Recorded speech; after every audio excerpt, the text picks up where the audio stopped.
my god, my hair has a mind of its own. I have no idea what this is even doing. What are you doing, random curl? What is this? Welcome to short curly hair. But that is totally irrelevant to this video. Today I am here with a mid-year wrap-up, so get excited for some statistics and ratings and wonderful bookishness.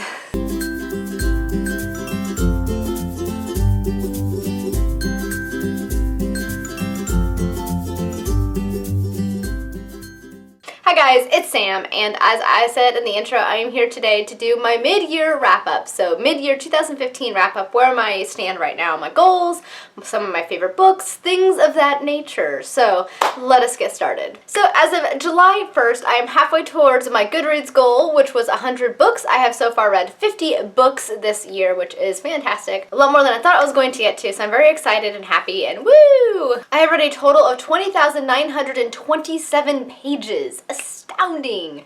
Of the books that I have read, 8 have been graphic novels. I have read 1 science fiction book, 16 fantasy, 2 historical fiction, 3 fiction, 3 nonfiction, 2 classics, 2 middle grades, 11 YA fantasy, and 2 steampunk. The types of books that I have read, 8 of them have been hardbacks, 21 have been trade paperbacks, 4 have been mass markets, 6 have been ebooks, 6 have been graphic novels, and 5 have been audios. In terms of author gender, 32 have been male and 19 have been female. In terms of where the author has hailed from, their country of origin, 30 have been from the United States, 4 from Canada, 8 from the UK, 1 from France, 1 from Spain, 2 from Japan, 2 from Australia, 1 from New Zealand, and 1 from Jerusalem. In terms of years published, the vast majority of the books that I have read have been published between the years of 2010 and 2014, with 22 books. Second would be 9 books, which would be published between 2000 and 2010. 10 books were published in the 90s. 4 books were published pre-1920s. 1 book was published in the 40s, 1 in the 50s, 3 in the 80s, and 1 in 2015. In terms of books read by month, in January I read 8 books. February I read 5. March I read 9. April I read 10. May I read 9. In June I read 9 books. And in terms of star ratings, this year I have read a total of 17 books that I have given 5 stars, 2 books 4.5 stars, 19 books I've given 4 stars, 3 books I've given 3.5 stars, 6 books I've given 3 stars, 3 books have been 2 stars, and 3 books have been 2 stars, with an average star rating of 3.7 stars. So far I've read more books than I thought I was going to read by this time so far this year, so that's exciting. I'm very excited, very happy with my reading progress, and I anticipate reading at 50 more for the rest of this year. I have a lot of great books I can't wait to get to.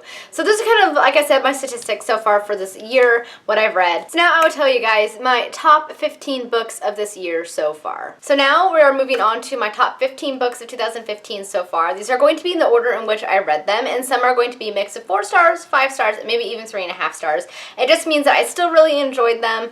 I may have thought they could have had some improvement, but I still really like them, and I feel they hold a lot of promise. So I will now show you guys those books. First book is Soulless by Gail Carriger. I read this back in January and gave it 4 out of 5 stars. I cannot wait to continue on with the series. It's just a really fun adult steampunk historical retelling. Basically, it takes place in Victorian England with this Alexia Terabody, who is a wonderful, wonderful, very intellectual, independent thinking woman, especially for the time period. It has werewolves and vampires, but it's done really well. I don't normally like paranormal stories, but I really like this one, and I'm excited to continue on with the series. Next, we have Fuzzy Nation by John Scalzi. I read this one back in February, gave it 5 out of 5 stars. It is excellent. It is such a great sci-fi book. I can see what people love John Scalzi. The humor is awesome. It follows Jack Holloway, who is a contractor working in space. He basically has to find these special places for this Zara Corp to mine, but he comes across these creatures called that he ends up calling little fuzzies.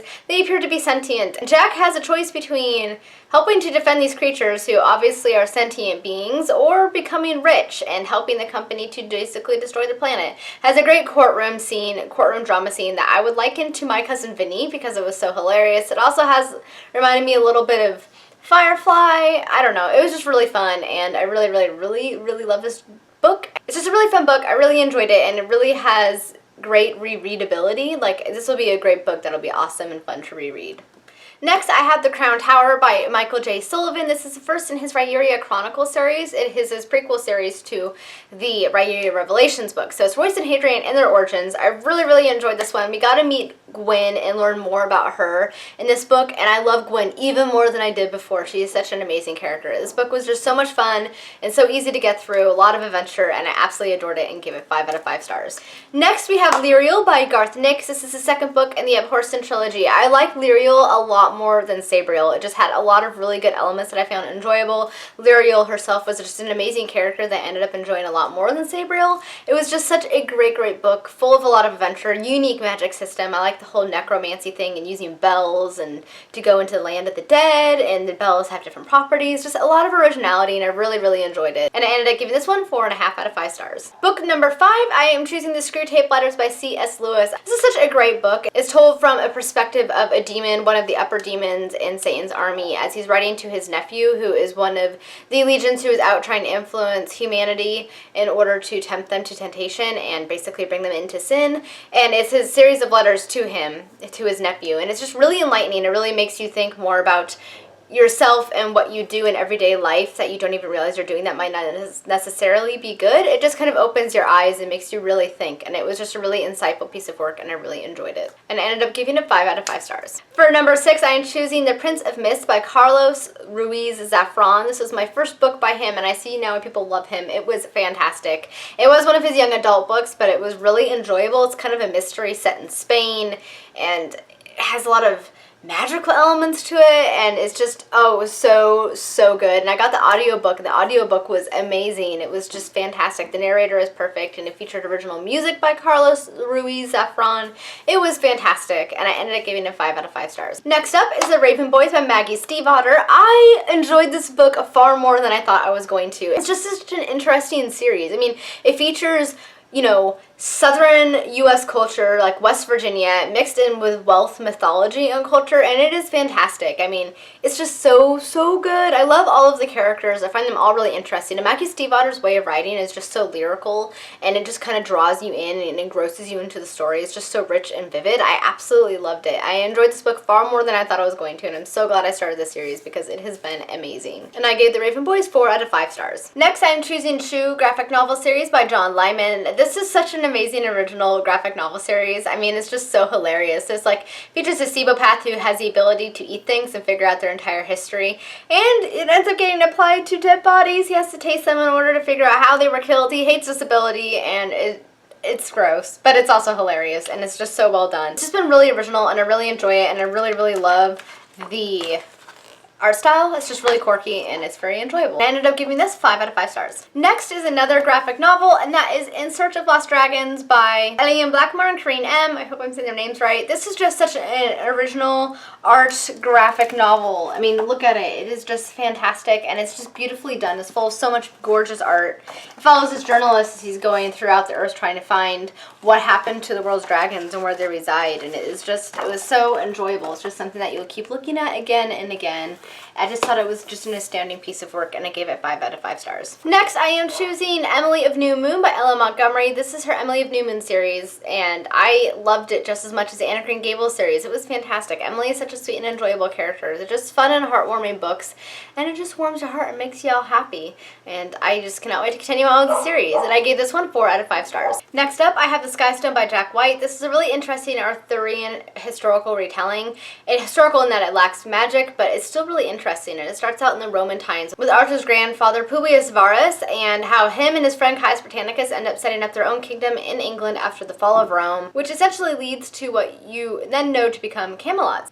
Just really enjoyable, really interesting, and I found it to be just a really interesting take on Arthurian retellings, and I cannot wait to continue on with the series. And I rated this one 4 out of 5 stars. The next book I have is The Mark of Athena by Rick Riordan, the third book in the Heroes of Olympus series. I'm loving this series even more than I have the Percy Jackson series, and this one was my favorite in the series. All of the Roman and the Greek campers have come together to fulfill the prophecy, and it is so good. It was so enjoyable, so humorous, and just so much fun, and so far my favorite in the series, and I rated this one 5 out of 5 stars. Next is The Gardens of the Moon by Steven Erikson. I found this book to be really fascinating. It's definitely a really interesting fantasy series, not your typical fantasy series, very complicated, very in-depth and detailed, a lot of characters. I think there's like 30 character perspectives in this book alone, but it was just fascinating. It has so many intriguing elements, and you can definitely see the author, who comes from an archaeological background, he definitely puts some of that in here with just the different cultures and the ancient cultures and things that are in place. It's just really fascinating, and I really enjoyed it, and I gave it 3.5 out of 5 stars and cannot wait to continue on with the series. Next, I'm choosing The Hero of Ages by Brandon Sanderson. Overall, this book I was a little bit mixed on because I felt like it could have been a lot shorter,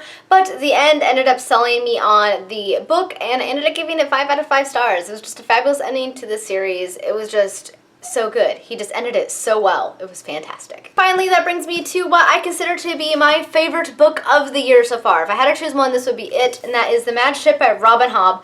The second book in the Live Ship Traders trilogy. It is fantastic. It is seriously one of the best fantasy books I have read in a very long time. It was amazing. It had a lot of twists and turns and things are coming together. The characters are amazing and the character growth has been fantastic. I love Robin Hobb so much. This book definitely lived up to my expectations for her, and I cannot wait to get The Ship of Destiny. I'm hoping it will come this week and continue on with the rest of her books because she is such an impressive writer. 5 out of 5 stars, and I highly recommend her works to anybody. And if you have read the Farseer books and you're not quite sure because they are a little bit slow at times, then I recommend that you please do carry on because the books do keep getting better. They still take place in the same world, and at some point the characters end up becoming connected to one another, so continue on. Trust me, you will not regret the decision. Alright guys, that was my mid-year reading wrap-up. We are halfway through 2015. I've read a lot of great books. I am already halfway to my goal. Very pleased where I'm at so far. Let me know down in the comments what your favorite book is from the year so far, and kind of, you know, just anything you want to throw down in the comments. Feel free to do so. Thank you guys so much for watching, and until next time, happy reading. Bye!